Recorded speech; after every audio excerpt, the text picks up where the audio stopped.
বন্ধুরা আজকে বানাবো সজনে ফুল বা সজনা ফুল যেটাই বলুন তার বড়া। সজনে ফুলের বড়া গরম গরম ডাল ভাতের সাথেও খেতে খুব ভালো লাগে বা এমনিও কিন্তু শুধু মুখেও খেতে খুব ভালো লাগে। তো বন্ধুরা চলুন তাহলে শুরু করা যাক আমার আজকের এই ভিডিওটি। সবার প্রথমে আমি আপনাদের এখানে দেখিয়ে দিচ্ছি, আমি এখানে নিয়েছি 100 গ্রাম পরিমাণ সজনে ফুল। এগুলোকে ভালোভাবে পরিষ্কার করে বেছে নিয়েছি এবং ধুয়ে নিয়েছি। প্রথমে এর মধ্যে দিয়ে দিলাম 1/4 কাপ পরিমাণ বেসন, দিয়ে দিলাম 3 টেবিল চামচ পরিমাণ এখানে চালের গুঁড়ো। অবশ্যই কিন্তু চালের গুঁড়ো এবং বেসন দুটোই ব্যবহার করবেন। একটি বড় সাইজের পেঁয়াজ কুচি আর দুটো কাঁচা লঙ্কা কুচি। এখানে আপনারা ঝালটা নিজেদের টেস্ট অনুযায়ী ব্যবহার করবেন। দিয়ে দিচ্ছি এবার 1 মুঠো পরিমাণ ফ্রেশ ধনেপাতা কুচি।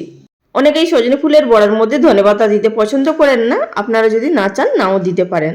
দিয়ে দিলাম 1 টিস্পুন পরিমাণ কালো জিরে, দিচ্ছি এখন স্বাদ মতো নুন, আর দিয়ে দেবো এখানে 1/2 টিস্পুন পরিমাণ হলুদের গুঁড়ো। এবার এই সমস্ত উপকরণগুলোকে প্রথমে হাত দিয়ে শুকনো হাতে মিশিয়ে নেব। আর আমি এর মধ্যে আর অন্য কোনো কিছু ব্যবহার করছি না।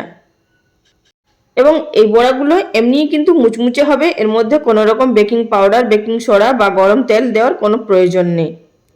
প্রথমে শুকনো অবস্থায় মাখিয়ে নেওয়ার পর এবার অল্প অল্প জল দিয়ে এটিকে মেখে নিতে হবে। অবশ্যই কিন্তু অল্প অল্প জল দিয়ে মেখে নেবেন, তা না হলে কিন্তু পাতলা হয়ে যাবে। আর মাখাটা হয়ে যাওয়ার পর আপনাদের এখানে আমি দেখিয়ে দিচ্ছি ঠিক কিভাবে মেখে নিতে হবে। তো ঠিক এইভাবে কিন্তু একটি আঠালোভাবে মেখে নিতে হবে, খুব বেশি পাতলাও নয় আবার খুব বেশি শক্তও নয়, যেভাবে বড়ার শেপ দেওয়া যাবে। আর বন্ধুরা এর মধ্যে আমি কোনো রকম জিরে গুঁড়ো বা লঙ্কা গুঁড়ো ব্যবহার করিনি, আপনারা চাইলে ব্যবহার করতে পারেন। তো আমাদের মাখাটা এখানে সম্পূর্ণ হয়ে গেছে। এবার চলে যাব বড়াগুলো তৈরি করার পদ্ধতিতে। অপরদিকে গ্যাস ওভেনের উপরে একটি কড়াই বসিয়ে তেলটাকে প্রথমে খুব ভালোভাবে গরম করে নেব। আর আমি এখানে সাদা তেল দিয়ে ভেজে নিচ্ছি, আপনারা চাইলে সর্ষের তেল দিয়েও ভেজে নিতে পারেন। তো তেলটা প্রথমে খুব ভালোভাবে গরম হয়ে যাওয়ার পর এবার একে একে আমাদের এখানে বড়ার শেপগুলো দিয়ে নিতে হবে। আর বন্ধুরা এছাড়াও আমার চ্যানেলে সজনে ফুলের পরোটা বা সজনে ফুলের চচ্চড়ির রেসিপি আপলোড করা আছে, আপনারা চাইলে সেই সমস্ত রেসিপিগুলো দেখে নিতে পারেন। আশা করি আপনাদের ভালো লাগতে পারে। প্রথম ব্যাচে যতগুলো বড়া ধরেছে ততগুলো বড়া শেপ দিয়ে নিলাম। এবার গ্যাসের ফ্লেম লোতে থাকা অবস্থাতে একদিকটা লাল করে আমাদের ভেজে নিতে হবে। একদিকটা ভাজা হয়ে যাওয়ার পর এগুলোকে অপর দিকে উল্টে দিতে হবে। প্রথম অবস্থায় মিডিয়াম ফ্লেমে বা হাই ফ্লেমে ভাজতে যাবেন না, তা না হলে উপরটা ভাজা হয়ে যাবে আর ভেতরটা কিন্তু কাঁচা থাকবে।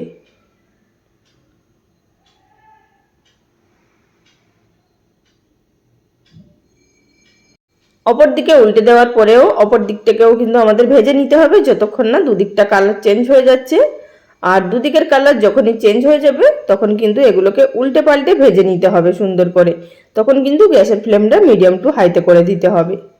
আর বন্ধুরা এছাড়াও চ্যানেলে প্রচুর বিভিন্ন ধরনের নতুন নতুন রেসিপিও আপলোড করা আছে, আপনারা চাইলে সেই সমস্ত রেসিপিগুলো দেখে নিতে পারেন। আশা করি আপনাদের সেই সমস্ত রেসিপিগুলোও ভালো লাগতে পারে।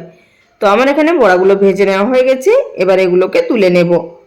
বন্ধুরা ভিডিও চলাকালীন ছোট্ট একটি অনুরোধ, যদি আমার চ্যানেলে কেউ নতুন দর্শক বন্ধু হয়ে থাকেন আর ভিডিওটি দেখার পর যদি আপনাদের ভালো লাগে চ্যানেলটি সাবস্ক্রাইব করে নেওয়ার অনুরোধ রইল। পাশে থাকা বেল বাটনটি অবশ্যই প্রেস করে রাখবেন, এতে করে আমার পরবর্তী ভিডিওর নোটিফিকেশন সবার আগে পেয়ে যাবেন। আর সেখান থেকে আপনারা ভিডিওগুলো অনায়াসে দেখে নিতে পারবেন। তো বড়াগুলো ভেজে নেওয়ার পর একটি প্লেটের মধ্যে তুলে নিচ্ছি, আর বাদবাকি বড়াগুলোকেও একই রকম পদ্ধতিতে ভেজে নেব।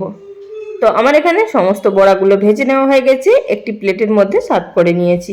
তাহলে বন্ধুরা রেসিপি কেমন লাগলো অবশ্যই লাইক কমেন্ট করে জানাবেন। সবাই ভালো থাকবেন, ধন্যবাদ।